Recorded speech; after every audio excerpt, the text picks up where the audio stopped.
ये जो गुंडे हैं, बदमाश हैं, ऐसे लोग जिन्हें जमीनों पे कब्जा कर रखा था, रोज आप पढ़ रहे हो बुलडोजर चल जाता है, अतिक्रमण हटाते 21,000 एकड़ जमीन में गुंडे बदमाशों से मुक्त करा चुका हूं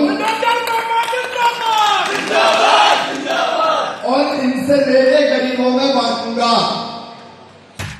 तो सुना आपने, सीएम शिवराज की मंशा साफ कि सूबे में मामा का बुलडोजर दौड़ता ही रहेगा, जिसका जीता जागता उदाहरण है अलग अलग जिलों में गुंडों बदमाशों के खिलाफ हुई कार्रवाई।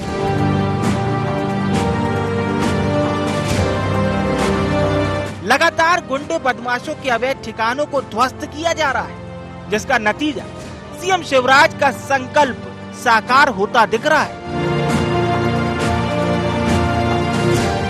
अब तक 21,000 करोड़ वर्ग फुट जमीन कब्जा मुक्त कराई गई। आगे अब खाली पड़ी जमीनों पर गरीबों को बसाने का काम किया जाएगा।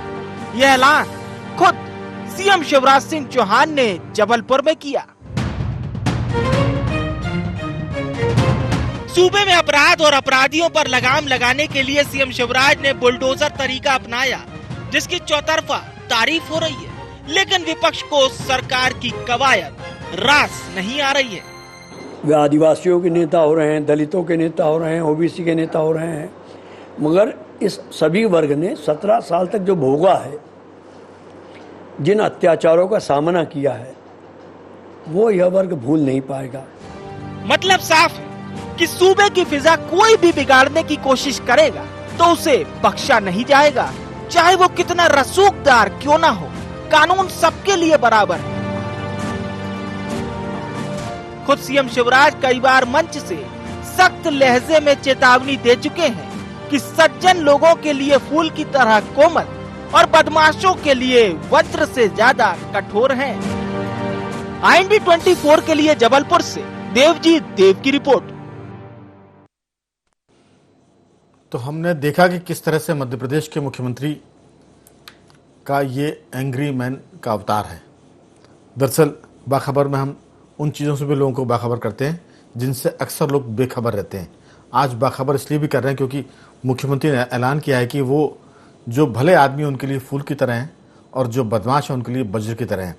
ये कहानी शुरू तब से शुरू होती है पिछले कार्यकाल, यानी जब उनका तीसरा कार्यकाल चल रहा था, तब उन्होंने कहा था कि मैं डंडा लेकर निकला हूँ, सबको ठीक कर दूंगा। ये बात उन्होंने कही थी इस संदर्भ में कि अधिकारी लोग ठीक से काम करें, लेकिन अब अधिकारियों के साथ साथ उन्होंने गुंडे बदमाश और भूमाफिया पर भी लगाम कसने की बात की है। तो इस महत्वपूर्ण मुद्दे पर हम विस्तार से बात करेंगे कि आखिर मध्य प्रदेश के मामा इतने एंग्री क्यों हो गए, इतने नाराज क्यों हो, क्योंकि जनता की पीड़ा अब उनसे देखी नहीं जाती है। इस महत्वपूर्ण मुद्दे पर चर्चा के लिए स्टूडियो में मौजूद हमारे साथ वरिष्ठ पत्रकार रमेश शर्मा जी, सामाजिक कार्यकर्ता और पर्यावरण प्रेमी उमाशंकर तिवारी जी, और टेलीफोन लाइन पर हमारे साथ हैं मध्य प्रदेश के वरिष्ठ पत्रकारों में शामिल रघुवर गोहिया जी। आप तीनों का बहुत बहुत स्वागत है। सबसे पहले शुरुआत रमेश शर्मा जी आपसे कि शिवराज जी चौपान लगाते हैं। उन्होंने अपने बंगले पर बहुत सारी पंचायतें की है, उसमें काम वाली बाइयों से लेकर हमालों से लेकर जो नाई होते हैं, बार बार जिन्हें कहते हैं हज्जाम, वहाँ से लेकर हर किसी से वो सीधे जुड़े हैं। अब सबका दुख ये था कि गुंडे बदमाश बहुत ज़्यादा हैं, सरकारी जमीन पर लोग कब्जे कर रहे हैं और उसके चलते परेशानियों सरकार की छवि खराब हो रही है। इसको लेकर मुख्यमंत्री अब लगता है बहुत सतर्क है। वो जो कुछ कर रहे हैं और जो छवि उनकी बन रही है जनता के बीच में, उस पर आपकी राय? देखिए, स्वाभाविक रूप से ये बात सही है कि शिवराज जी बिल्कुल कई बार मोम की तरह पिघलते हैं, पानी की तरह तरल है, लेकिन अगर वो कठोरता पर आते हैं तो फिर वो किसी के नहीं सुनते। मुझे याद है अच्छी तरीके से, संभवतः ये 2007 की बात होगी या 8 की या 6 की बात होगी। ग्वालियर चंबल संभाग में एक डकैती की बड़ी घटना हुई थी। तो शिवराज ने कहा था कि या तो शिवराज रहेंगे या डकैत रहेंगे। और फिर जो डकैतों के खिलाफ अभियान चला, ये हम सब ने देखा। ठीक उसी प्रकार एक हत्या करके और हिंसक वारदात करके कुछ आतंकवादी जेल तोड़ करके भागे। जब शिवराज उस दिन रात भर नहीं सोए, और जब तक इनकाउंटर नहीं हो गया शिवराज सोने को नहीं गए। तो कहीं ना कहीं शिवराज की शक्तियां तो रही हैं। तो इसी तरीके से वो जो IAS दंपत्ति के विरुद्ध उन्होंने आदेश दिया था, जो पैसे मिले थे 4-5 करोड़ उनके घर में, वो भी शिवराज ने सख्ती के साथ दिया था, और जो कई तरह के उन पर दबाव भी आए उनकी बिना परवाह किए हुए। तो इसमें तो कोई शक नहीं कि शिवराज कई वक्त जब सख्ती पर आते हैं तो वो किसी की परवाह नहीं करते, और जब वो सामान्य रहते हैं तो वो मोम की तरह पिघलते हैं। तो उसी तरीके से जिस तरीके से एंक्रोचमेंट हटाए जा रहे हैं और बुलडोजर चल रहा है, मैं समझता हूँ ये शिवराज के स्वभाव का ये नतीजा है, और इसमें हमको प्रदेश के अच्छे परिणाम की हमको उम्मीद करना चाहिए। और जो दूसरी उन्होंने बड़ी अच्छी आज घोषणा की है कि वो जो हजारों एकड़ जमीन मुक्त कराई है सरकार ने, इसमें गरीबों को मकान बनाने के लिए वो देंगे। मोटे तौर पर ये बात सही है कि जिस तरीके से भूमाफिया जमीनों पर कब्जे करता है और गरीब आदमी बेचारा भटकता रहता है, तो कहीं ना कहीं इससे एक संतुलन होगा। आज शिवराज ने एक और बात अच्छी कही कि जिनके पास ज़्यादा पैसा है उनसे हम लेंगे और गरीब लोगों को वो पैसा देंगे। मैं समझता हूँ विकास के लिए यही जो खास तौर से चाणक्य ने कहा था कि जो लोग दे सकते हैं उनसे लिया जाए और जो सक्षम नहीं है उनको दिया जाए, शिवराज की यही लाइन है। और मैं समझता हूँ ये मध्य प्रदेश के विकास के लिए ये लाइन बहुत ज़रूरी है, उपयुक्त है और एक आदर्श पंक्ति है। ये मैं इसमें एक चीज़ जोड़ूंगा, हालांकि वो विषय से थोड़ी सी अलग हटकर है कि जिनके पास ज़्यादा पैसा उनसे वो लेंगे और गरीबों में बांटेंगे। अगर आप देखिए कि मध्य प्रदेश के पटवारी, लोकायुक्त, चपरासी लाखों करोड़ों मिल जाते हैं। अगर मुख्यमंत्री शिवराज सिंह चौहान हमारी बात को सुनते हैं, उनकी सरकार सुनती है, तो आप ये समझिए कि मध्य प्रदेश में जो PWD विभाग है उसके सब इंजीनियर, इरिगेशन के सब इंजीनियर, मैं उसके ऊपर की तो बात ही नहीं कर रहा हूँ, अगर उनके ही छापे डाल दिए जाए तो सरकार के पास अरबों रुपए आ जाएगा। तो ये भी अगर सरकार काम करती है तो मुझे लगता है कि ये बड़ी बात होगी, लेकिन ये फिर किसी दिन इस पर बात करेंगे। लेकिन रमेश शर्मा जी, दरअसल युवक कांग्रेस के या जो मध्य प्रदेश के मुख्यमंत्री हैं वो युवा मोर्चे से आए हैं, विद्यार्थी परिषद में काम करते थे, भारतीय जनता पार्टी मोर्चे के अध्यक्ष रहे और बहुत ही एग्रेसिव थे जब वो मोर्चे के अध्यक्ष थे। अब लेकिन जब से मुख्यमंत्री बने हैं वो पेट्रोल और डीजल इंजन की तरह काम कर रहे हैं कि जब डीजल इंजन देर से गर्म होता, लेकिन राजनीति में जो उनका डीजल इंजन है वो देर से तो गर्म हुआ लेकिन लगता है वो लंबा चल रहा है और उसके नतीजे भी आना शुरू हो गए हैं। और ये जिसे कहते हैं ना कि लंबी रेस के घोड़े हैं, मुझे लगता है कि मुख्यमंत्री शिवराज सिंह जी ने जो अब कदम उठाना शुरू किए हैं उसकी पुष्टि हमारे साथ उमाशंकर तिवारी भी बैठे हुए हैं। उमाशंकर जी पर्यावरण क्षेत्र में बहुत काम करते हैं, पेड़ों पर जो कीले लगाते हैं लोग अपना विज्ञापन करते हैं, इन्होंने कुंटलों कीले निकालकर उन पेड़ों की रक्षा की है। और अभी सबसे खास बात है कि जो शिवराज जी ने कहा है कि वो भू माफियाओं से जमीन लेकर गरीबों में बांटेंगे या उनको मकान बनाने देंगे। भोपाल में एक लहारपुर डैम है, एम्स के पास में है, कटारा हिल्स के रास्ते पर पड़ता है। उस डैम के आसपास कुछ लोगों ने मिट्टी डालकर कब्जे की कोशिश की थी और वो रसूखदार लोग थे। उमाशंकर तिवारी ने उनके खिलाफ अभियान चलाकर उस जो पहाड़ी थी, जो लहारपुर डैम का इलाका था, उसको बचाया। और आज से इसलिए मैं उनको चर्चा में शामिल किया कि बधाई भी उनको दे देंगे और इस पर चर्चा भी कर लेंगे कि किस तरह से सरकार ने उनके प्रयासों पर काम किया और मिट्टी हटाना शुरू कर दिया। आपकी राय? धन्यवाद सिंह साहब। और ये जो अभी हम सुन रहे थे माननीय मुख्यमंत्री जी को, निश्चित रूप से स्वागत योग्य कदम है और कहीं ना कहीं उन लोगों को बल मिलता है इन बातों से, ऐसी कार्रवाइयों से जो असहाय होता है और जो एक आखिरी पंक्ति में होता है। जो पावरफुल लोग होते हैं वो तो किसी बात से नहीं डरते हैं, लेकिन असहाय लोग या सामान्य लोग जो घबराते हैं, और माननीय मुख्यमंत्री जी का जो कदम है, अभी अपराधियों के यहाँ भी जो बुलडोजर चल रहा है हम देख रहे हैं, चाहे वो महिलाओं से छेड़खानी वाले, बलात्कार वालों के यहाँ चल रहा है, एक अच्छा कदम है, स्वागत योग्य कदम है। जैसा कि अभी आपने बताया लाहौरपुर डैम, तो लाहौरपुर डैम में पूरे भोपाल शहर का लगभग पानी निकासी होता है और वो पानी बेतवा तक जाता है और बेतवा का पानी गंगा नदी तक जाता है। तो उस डैम का जब बरसात में बहुत बड़ा बहाव होता है और वो आसपास का एरिया अभी जलमग्न हो जाता था, लेकिन मैंने देखा पिछले 10-15 दिन से उस डैम के किनारों को भरना शुरू कर दिया था और कई ट्रक मलबा, जो मकान टूटते हैं ऐसा मलबा पूरा ट्रकों से जा रहा था और ट्रकों से भरता चले आ रहा था। जब हमने उसका विरोध करना शुरू किया तो बहुत सारी हमारे को उल्टी सीधी बातें भी मिली, उसमें जो प्रताड़ना कर सकते थे वो उन लोगों ने की, लेकिन हम लोग रुके नहीं। हमारे जो समिति के लोग, हमारे क्षेत्र के लोग, आसपास के ग्रामीण क्षेत्रों के लोग, कॉलोनियों के लोग इसमें आगे आए और उन्होंने संबल बनाया और बहुत सारे ऐसे जन, आप सभी मीडिया के जो वरिष्ठ जन हैं उन लोगों ने बहुत सहयोग किया, तब जाकर आज से वो मलबा उठना चालू हुआ है और अभी सुबह से लेकर कई गाड़ियां भर भर के जा चुकी हैं मलबे की और वो चालू है काम। इस डैम को खाली कराने से आसपास की जनता खुश है और हमें भी व्यक्तिगत खुशी हो रही है। मैं माननीय मुख्यमंत्री जी से एक अपील करूंगा, भोपाल शहर में चारों तरफ नदी तालाबों पर बहुत कब्जे हो रहे हैं, ये आज जो छोटा सा मामला था एक लाहौरपुर डैम का, लेकिन बड़े तालाब पर अभी हम 2 दिन से पढ़ रहे हैं कि वहां पर पूरी मिट्टी खोद दी और वहां प्लाट तैयार कर दिए गए हैं। इसी प्रकार से कलियासोत नदी हो, चाहे कोनास नदी हो, चाहे उलझावन नदी हो, चाहे बेतवा नदी हो, इसके आसपास के किनारों को लोग लगातार अपने व्यावसायिक प्रयोग के लिए प्रयोग कर रहे हैं। और इस पर जब तक सख्ती से अंकुश नहीं लगाएंगे मुख्यमंत्री जी, तब तक इन लोगों के हौसले बुलंद रहेंगे। और राजधानी में अधिकारी बैठे हैं, उनको मुख्यमंत्री जी की मंशा को देखते हुए अविलंब ऐसे अतिक्रमण हटाना चाहिए, चाहे वो पार्टी से जुड़े हों या गैर राजनीतिक हों।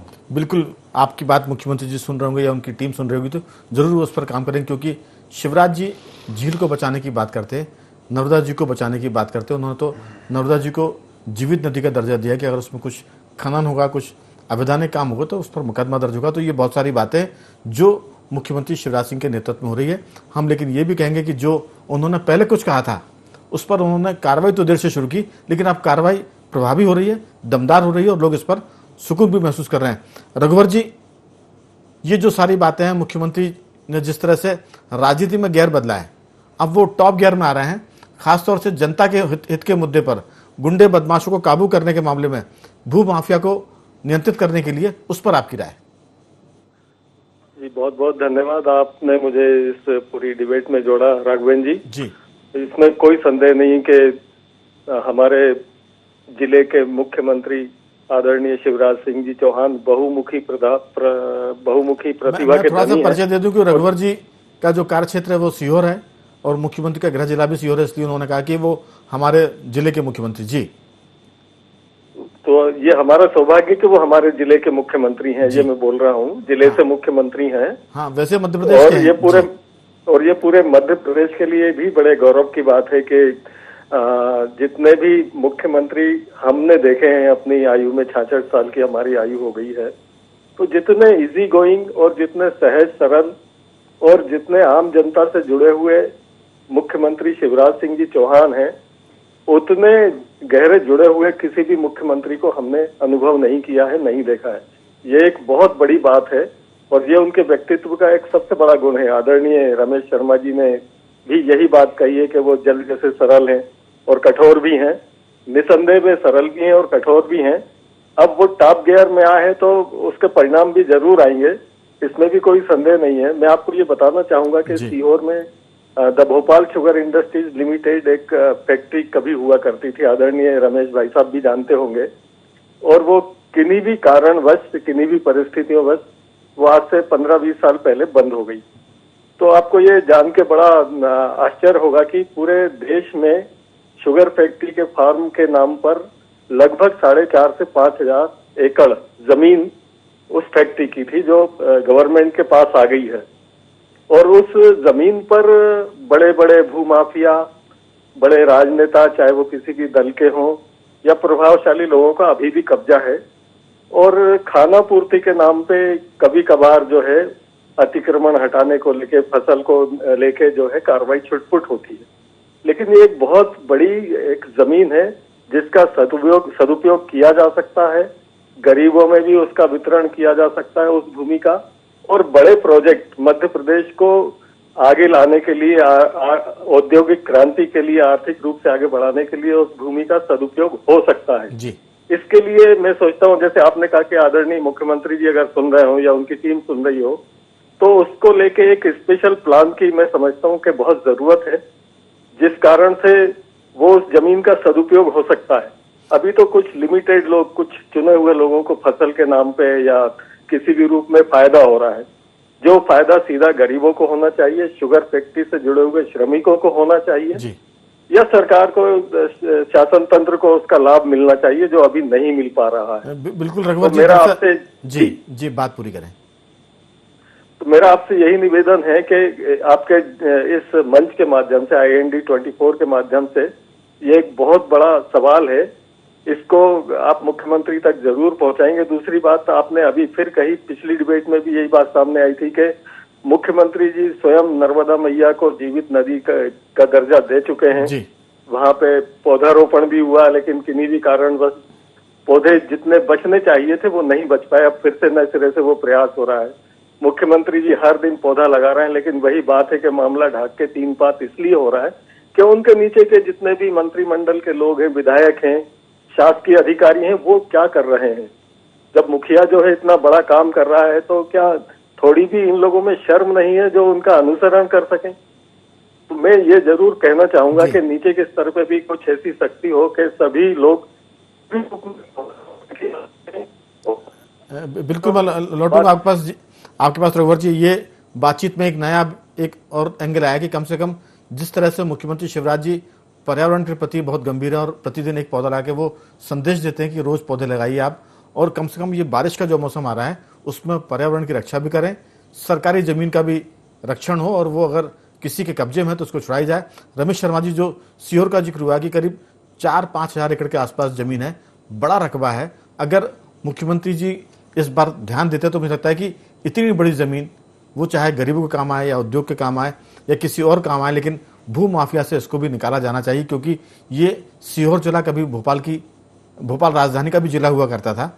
मुख्यमंत्री खुद वहां से उस जिले से आते हैं, तो इस पर भी जरूरत है काम करने की और पेड़ पौधे लगाने की भी जरूरत है। सीधी सी बात है कि गुंडों के मामले में जो काम उत्तर प्रदेश की सरकार ने किया है, मध्य प्रदेश में उस तरह के काम की जरूरत है, लेकिन सरकार का फोकस अभी मुझे लगता है कि भू माफिया पर ज्यादा है, लेकिन धीरे धीरे वो फोकस गुंडे बदमाशों पर भी शिफ्ट होगा। और जरूर मैं एक चीज का जिक्र करूंगा रमेश जी की, पिछले दिनों की हम बात करें कि रीवा में एक साधु महात्मा से पाखंडी ने महिला के साथ बलात्कार किया था, उसमें शिवराज जी के पास जैसी जानकारी आई उन्होंने बहुत सख्ती से उस पर कार्रवाई करने की बात की, और हमने देखा कि वो सब शिक्षकों के पीछे खड़े थे। तो बलात्कारियों के खिलाफ प्रदेश की बेटियों के पक्ष में मुख्यमंत्री का बहुत बड़ा योगदान है और उनका नजरिया बड़ा पॉजिटिव है। आपकी राय की किस तरह से पेड़ पौधे बचाया जाए, जंगल कटने से बचे, और कम से कम जंगल तो इंसान नहीं लगा सकता लेकिन पेड़ पौधे लगा, जो मुख्यमंत्री खुद भी कर रहे हैं, आपकी इसमें राय? देखिए, स्वाभाविक रूप से मैं आपकी बात से सहमत हूं कि मुख्यमंत्री जी अपराधियों के लिए बहुत सख्त है। जो उदाहरण दो आपने दिए, इससे पहले अभी अगर कुछ दिन पहले आप अगर देखें गुना या अशोकनगर में 3 अगर पुलिस वालों पर हमला हुआ तो उन्होंने कहा था कि इनकाउंटर करिए उनका। तो कुल मिलाकर के वो सख्ती के साथ इस मामले में करते हैं।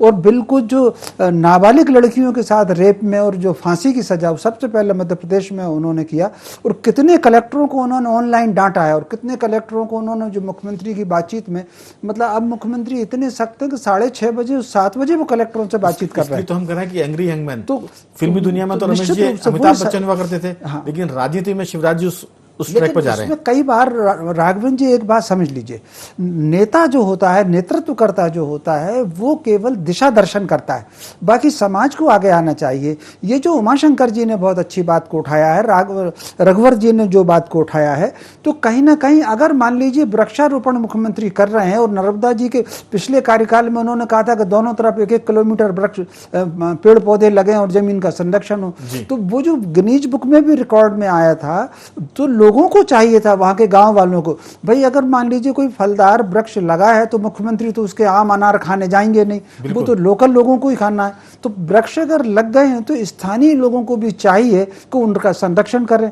नदी घाटों पर आपको अगर राघवन जी ध्यान हो तो बड़े तालाब की सफाई करने के लिए खुद मुख्यमंत्री गए हैं, कई बार वहां से मिट्टी उठाई है उन्होंने, नदियों की सफाई के उन्होंने अभियान शुरू किया है। तो मैं समझता हूं समाज को खुद भी इस मामले में आगे आना चाहिए। भारतीय जनता पार्टी के जो विधायक हैं, कार्यकर्ता हैं, अब तो मतदान केंद्र तक 10-10 लोगों की टीम है, मैं समझता हूं लोगों को आगे आकर के ये जो काम है, जो वृक्षारोपण का, ये जो जमीन अभी रघुवर जी ने कहा है वो प्राइम लोकेशन की जमीन है, और उसके बाद उसमें अगर कब्जे होते चले जा रहे हैं, तो मैं समझता हूं ये लोगों को भी चाहिए, वहां के विधायक को भी चाहिए। अब चूंकि आपके माध्यम से निश्चित रूप से ये बात मुख्यमंत्री जी जरूर पहुंच जाएगी, क्योंकि आपका चैनल प्रभावशाली चैनल है, तो मैं समझता हूं रघुवर जी ने जो कहा है, आपने भी ध्यान आकर्षित किया, तो सरकार सक्रिय तो होगी, लेकिन लोगों को खुद भी जागरूकता चाहिए कि वो इस तरीके से काम करें। एक बात और है कि पंचायत के चुनाव भी आ गए हैं, नगर निगम के चुनाव भी हैं, तो जो आपने कहा कि लोग भी इसमें शामिल हो, समाज भी शामिल हो, तो पेड़ लगाने के मामले में समाज को या पंचायत में जो उम्मीदवार हैं, पंच हो, सरपंच हो, वो इस बात पर फोकस करें कि हम अपने गांव में पेड़ पौधे लगाएंगे, नर्मदा के किनारे पेड़ पौधों को बचाएंगे और लगाएंगे भी। उमाशंकर जी, जो बात मुख्यमंत्री प्रतिदिन एक पौधा के जो संदेश दे रहे हैं, इसको विस्तार करने की जरूरत है। रमेश जी ने उसको उस पर टीका टिप्पणी कर दी कि विधायकों को काम करना चाहिए, जो भाजपा के कार्यकर्ता बूथ तक चले गए हैं।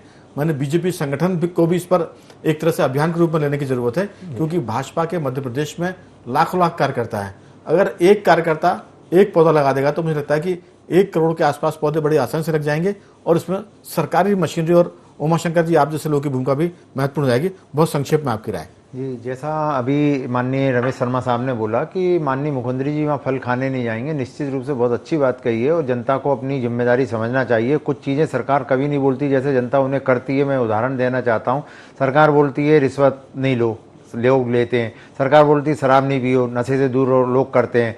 तो जब सरकार नहीं बोल रही तब भी हम कर रहे हैं, अपने फायदे के लिए कर रहे हैं। तो इसी प्रकार से जो अपना फायदा है उसमें हमारी पीढ़ियां बचेंगी, तो उसके लिए आम जनता को पौधे लगाना चाहिए और पेड़ बनने तक उनकी रक्षा करना चाहिए, क्योंकि 2050 आते आते हमारे पास अन्न के भंडार खत्म हो जाएंगे, जैसे कि पहले भी चेतावनी आ चुकी है और आज फिर बड़े अखबारों में ये प्रकाशित हुआ है। अब हमें जल और जीवन बचाने के लिए काम करना होगा। लोग पैसा बचा रहे हैं, पैसा तो कोरोना के समय काम नहीं आया, लेकिन लोगों के पास अगर अच्छी सांस थी, अच्छी सेहत थी, वो जरूर काम आई। तो आने वाले समय में फिर कोई ऐसी परेशानियां ना आए और जल और जीवन को बचाने के लिए हमें पौधे लगाना होंगे। पौधे जब लगेंगे वो पेड़ बनेंगे तो ही हमारा जीवन बचेगा। ये आम जन जन को सोचना पड़ेगा।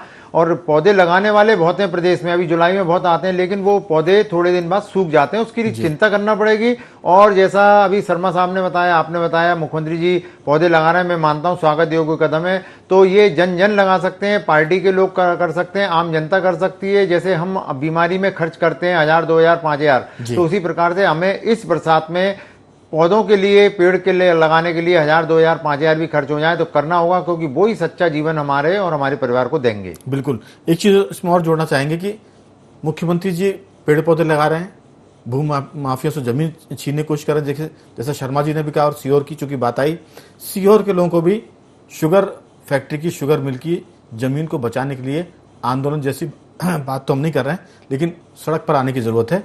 मुख्यमंत्री से मिलने की भी जरूरत है कि वो कहें कि भाई वहाँ की जो 5,000 एकड़ जमीन है उसको बचाया जाए।